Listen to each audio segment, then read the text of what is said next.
Buenas noches, bienvenidos a Focos. Hoy vamos a presentarles una emisión especial sobre los efectos de la pandemia en las remesas. El equipo de Focos habló con salvadoreños que envían y con salvadoreños que reciben dinero desde el exterior. Nos hemos encontrado con una crisis económica aquí y allá, una crisis que está agudizada por el COVID-19, con familias que tienen menos recursos y un gobierno que tiene poca capacidad financiera para atender las necesidades de los que viven en condición de pobreza. Los periodistas de Focos, Andrés Dimas y Rodrigo Baires, nos presentan el siguiente reportaje. Cerca de 400,000 hogares reciben remesas en El Salvador.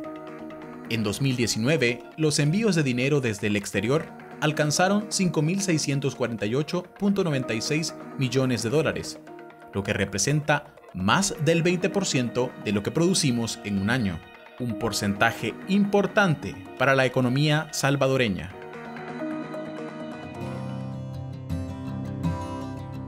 Marta, de 57 años, vendedora informal del municipio de Santo Tomás, en San Salvador, cubre la mitad de sus gastos con lo que sus hijos le envían desde Maryland y Nueva York, en los Estados Unidos. Sin embargo, la crisis por la COVID-19 la ha puesto en aprietos. No puede salir a vender y desde que empezó la emergencia no recibe su remesa. Ya hace 3 meses que no mandan.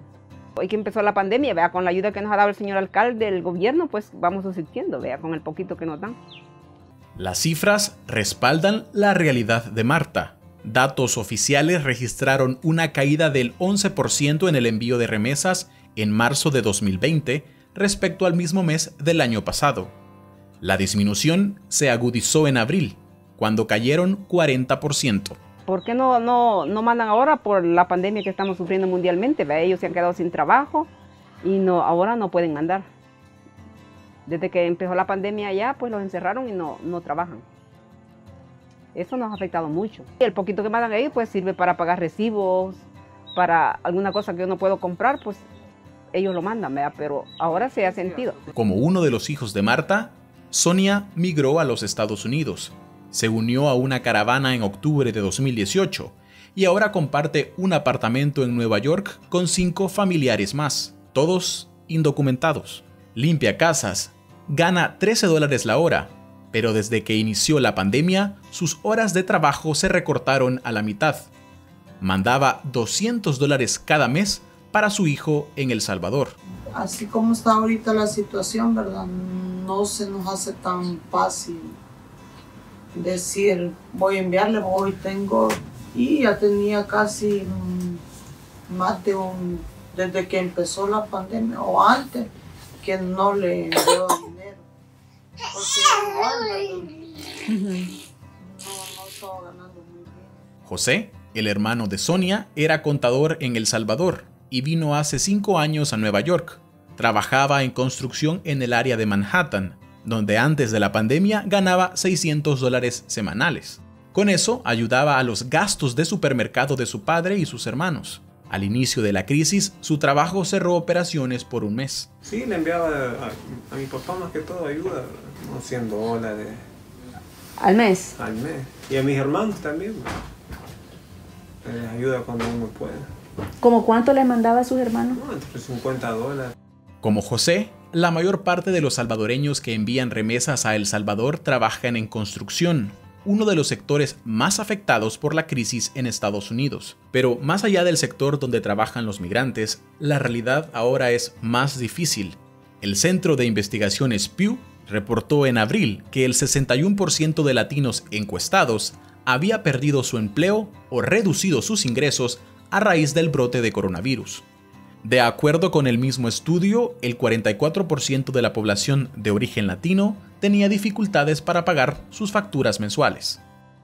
Sí, ahorita vemos que estamos volviendo a la normalidad. Y lo que tratamos es de no atrasarnos con las obligaciones. Aquí. Aquí en el edificio. ¿Cuánto pagan de renta? Nosotros pagamos casi $1,600. Y no han dejado de pagar. No hemos dejado de pagar. Pero ni el dueño nos ha dicho, mire, si tienen problemas, o sea, a los dueños que no les interesan sus inquilinos. Nosotros por la responsabilidad que tenemos siempre tratamos de lo pagamos. Porque también a veces decimos, pues nos vamos a quedar sin dinero, pero No, hay que pagarlo. Esto mismo le contaron sus hijos a Marta. No pueden enviar la remesa porque no están trabajando. Ahora, también deben decidir entre pagar la renta y evitar ser desalojados o enviar la remesa a su familia. No sé, pues de que tal vez todas las familias que esperamos remesas están sufriendo por lo mismo. Hay familias más afectadas, ¿verdad? Que tal vez gente más anciana que está esperanzada que sus hijos le manden y no les mandan, ¿verdad? Hay que rebuscarse nosotros aquí en el país, vea cómo le hacemos.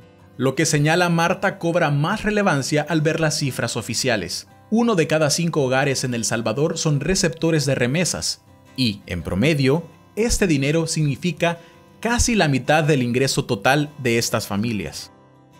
Hay un grupo de hogares que son receptores de remesa y que están en condición de pobreza. Entonces, esos hogares que ven mermados sus ingresos tienen un alto riesgo de caer en pobreza o de profundizar su pobreza. La Comisión Económica para América Latina y el Caribe, CEPAL, estimó en mayo que la mitad de las familias salvadoreñas que dependen de los ingresos que les envían desde el extranjero caerían en la pobreza económica. Por su parte, el Programa de las Naciones Unidas para el Desarrollo, PNUD, calcula que al menos 164,000 hogares salvadoreños dependientes de remesas están en riesgo de caer en algún tipo de pobreza multidimensional. He salido adelante, vea, gracias a Dios tenemos pollo, pues si queremos comer un pollo, vea, lo agarramos y lo matamos. Y así, ¿verdad? Como le digo, con los hermanos de la iglesia, pues a uno, a veces, unos tienen más que otros, ¿verdad? Le han ayudado a uno con frijoles o con lo que se puede, ¿verdad? Cada día, ¿verdad? Cada tiempo vamos viendo cómo lo mejoramos, ¿verdad? Con el poquito que tenemos. Bueno, como hemos visto en el desarrollo de este programa, datos, testimonios y especialistas confirman que muchos hogares salvadoreños están en riesgo de caer en pobreza por la falta de ingresos ante la disminución de las remesas. Ahora exploramos el impacto en las finanzas del Estado y si éste tendrá recursos suficientes para atender la crisis económica de las familias. ¿Qué significa para la economía salvadoreña la disminución en las remesas? El Salvador es uno de los países de Latinoamérica que más dependen de las remesas. Las remesas ingresan a la economía nacional a través del consumo. Datos oficiales reflejan que los hogares receptores de remesas gastan más del 95% de dinero en la compra de bienes y servicios. Por ello, la disminución en el envío de dinero desde el exterior no solo impacta a las finanzas de las familias receptoras, sino también tiene efectos en la economía del país. Como ya vimos, hay un porcentaje grande de hogares, un 20% de los hogares que reciben remesas, ¿verdad? Al verse reducidos los ingresos de esos hogares, los hogares van a empezar a consumir menos, ¿verdad? Va a reducir su poder adquisitivo. Es posible que algunos hogares no puedan, por ejemplo, pagar ya la educación de sus hijos, van a tener esa dificultad. Otros hogares van a tener dificultad para honrar el pago de sus deudas. Esto trae como consecuencia que dado que los gastos de consumo de los hogares en el Producto Interno Bruto representan el 89%, este es un impacto fuertísimo en la actividad económica y en el crecimiento económico salvadoreño. Julio, de 44 años, quedó desempleado en marzo porque la fábrica de textiles donde trabajaba cerró operaciones tras la cuarentena decretada por la pandemia de la COVID-19. Su salario era el ingreso mayoritario de la familia y ahora sobrevive con la remesa que envía su hermana desde los Estados Unidos. Pero para que esto alcance, ha tenido que recortar sus gastos, comprar menos y priorizar lo esencial. Se han tenido que hacer ajustes porque muchas cosas han encarecido.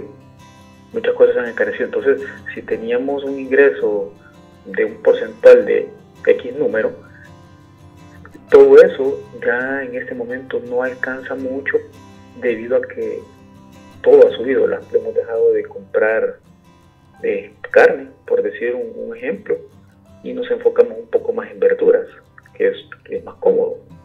En lugar de comprar un cartón de huevos a la semana, compramos medio cartón. Estamos haciendo lo imposible pues para no dejar de comer y siempre alimentarnos lo mejor que se pueda. Las estimaciones que tiene FUDESEN es que este año los gastos de consumo de los hogares van a caer un 7% como consecuencia de menos compra de las personas y pues obviamente esto va a traer que la economía salvadoreña cae en barrena cercano a menos 4.2%. La disminución en el consumo de los hogares también tendrá consecuencias para las finanzas del Estado. Este recibe ingresos por el gasto de los hogares a través del impuesto al valor agregado IVA, que grava al consumo. El IVA es un porcentaje adicional que se obtiene del precio de los artículos y servicios que las familias adquieren. De acuerdo a datos oficiales, este impuesto representa el 44% de la recaudación tributaria del Estado.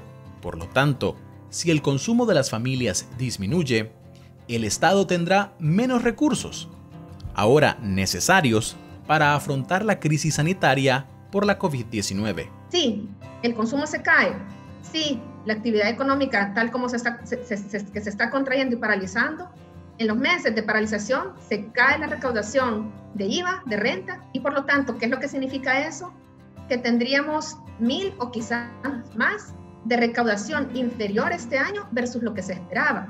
Según Lazo, esto amplía el déficit fiscal previsto, es decir, el Estado tendría muchos más gastos que cubrir sin los ingresos suficientes para hacerlo.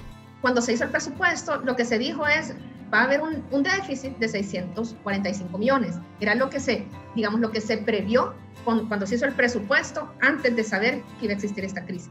Pero entonces ahora significa que no solo tenemos que conseguir 645 millones más, tenemos que conseguir además 1,000 millones más para compensar la brecha de recaudación que se está dando y además para compensar el mayor gasto producto de el gasto relacionado con la pandemia. Implica una mayor presión en las finanzas públicas. Sin embargo, el Estado debe cubrir otras obligaciones, como el pago de deuda, por lo que las necesidades de financiamiento para la economía podrían elevarse hasta 4,000 millones de dólares, según la Fundación para el Desarrollo de Centroamérica, FUDECE.